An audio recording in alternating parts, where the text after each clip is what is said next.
واش بصح ليوطي هو اللي بنى المغرب وصاوب الطرقان والسكك الحديدية بعد ما كانوا المغاربة تيركبوا غير على الجمال والبغال؟ واش بصح ليوطي اللي صاوب العالم المغربي وهو صاحب فكرة النجمة الخماسية الخضراء لوسط الراية المغربية؟ واش هو اللي صاوب النشيد الوطني المغربي حيت المغرب ما كانش عندو نشيد وطني وكانت سابقاه تونس والجزائر؟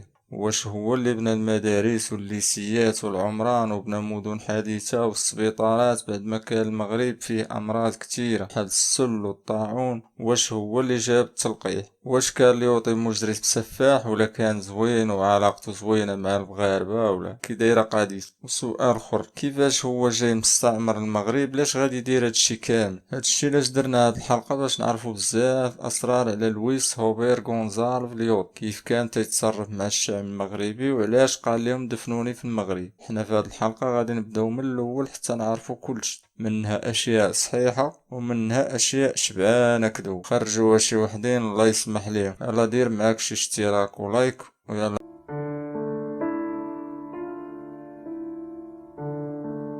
في شهر نوفمبر 1854 غادي يتزاد ويشوف النور المارشال لويس روبير غونزالف ليوط في مدينة نانسي الفرنسية. ترعرع فيها وقرا وخدا الباك ديالو سنة 1872. وكانت الهزيمة اللي تعرضت لها فرنسا ضد ألمانيا دور كبير باش يتوجه نحو المجال العسكري، ومن ثم التحق بالمدرسة العسكرية المشهورة بسانسير، وبعدها انضم لمدرسة الأركان العليا للجيش في سنة 1876. ومن ثم بدا ليوطي تيبين على حنة يدو وبدا تيتسلق المناصب من سلاح الفرسان إلى قيادة فرقة السلاح 07 إلى قائد الوحدة العسكرية الأولى، وما يمكنش هادشي كامل وما يشوفوش القرايدية اللي فوق منه. وهنا جا الدور ديال جوزيف غاليني اللي كان حاكم مستعمرات الهند الصينية، اللي طلب ليوطي يلتحق به تما وهو مازال شاب. وتم ليوطي تاني بين على الحنكة ديالو وبقى طالع في المناصب حتى ولا المحافظ العام للهند الصينية، وحكم في فيتنام وعجبهم ورسلوه حاكما لجزيرة مدغشقر،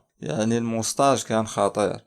وهنا فرنسا غادا ترسلو لأهم مستعمرة كانت عندها في شمال إفريقيا اللي هي الجزائر، وغادي يتم تنصيب ديالو حاكما لجنوب وهران اللي في الحدود المغربية، وكانت تحت القيادة ديال القائد العسكري جونار. ومن جات معاهدة الحماية سنة 1912 ما غاداش تلقى فرنسا حسن من ليوطي باش يعطيوه منصب أول مقيم عام أي سفير فرنسي في المغرب. وكانت عند ليوطي واحد الفلسفة في الاستعمار غريبة، هي مثلا انا نبغيك ونحاربك، الحب والحرب، خلي لي قاع داكشي اللي تدير، التقاليد ديالك، الدين ديالك، تاريخك، لغتك، كل شي بقى هو هو، ونزيد ندير لك اصلاحات طرقان نصلح لك الاداره، وهادشي كامل كيف ما قال هو باش تكون الكلفه ديال الاستعمار قليله والخسائر يكونوا قليل، حيت الا وركتي على دولة اللي مستعمرها بزاف غادي تبدا عندك المشاكل والانتفاضات، وهاد الشي كامل خاصو اسلحة ومعدات باش تقمعهم. لا ليوطي كان تيخليهم على خاطرهم، ولكن راه قاع الخيرات ديال البلاد تياخدو. كان ليوطي ذكي في التعامل ديالو لاستعمار المغرب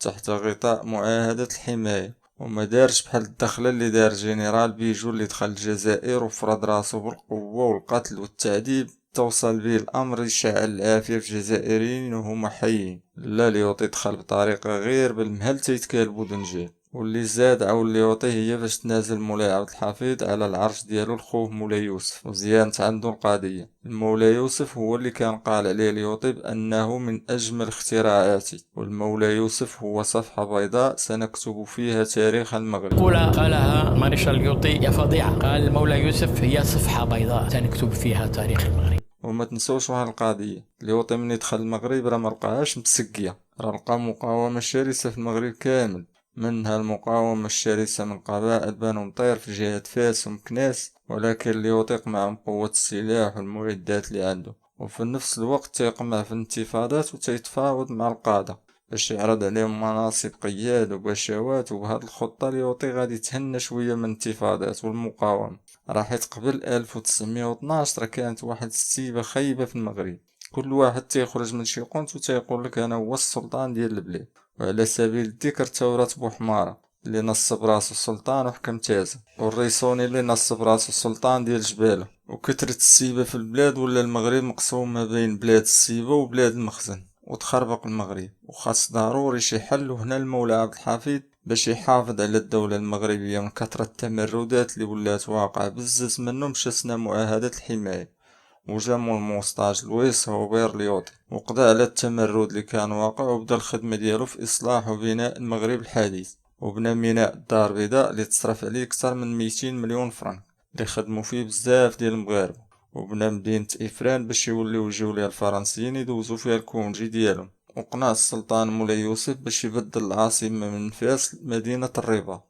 وهاد التبديرة مجاش غير هكاك، حيت جهة فاس كانت تتغلب المقاومة وخاف على شي نهار يهجموا عليه وما يعرف منين يهرب، هادشي علاش جا الرباط اللي فيها واجهة بحرية بعدا يصيب منين يهرب. وفي هذاك الوقت كان المغرب على قد الحال، كانت غير صناعة تقليدية والفلاحة، وهنا دارت الهضرة ما بين الفرنسيين بأن المغرب راه فيه الفوسفور، ولقاو داكشي صحيح في منطقة البروج، وكان من الموارد المهمة اللي تتعمر خزينة، وتأسس المكتب الشريف للفوسفور، وبدل العملة من الريال الحسني إلى الفرنك، وصوب شبكة طرقية اللي ما كانتش في المغرب في داك الوقت.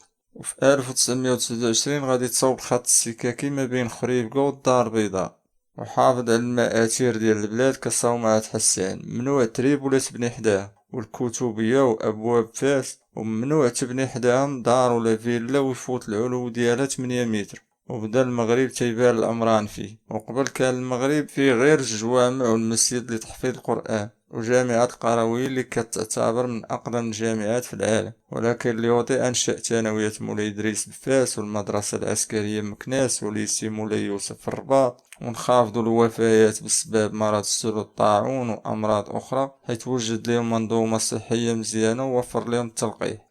اما بالنسبه لرايه المغرب كاين بزاف تيقولوا بان اليوطي راه هو اللي صوبها. بغيت نقولك بان المغرب راه كانت عنده الرايه الحمراء من قديم الزمان، وكانت فيها النجمه الثمانيه والسداسيه، وكاينين وحدين اخرين تيقولوا بانه هو اللي دار النجمه الخماسيه.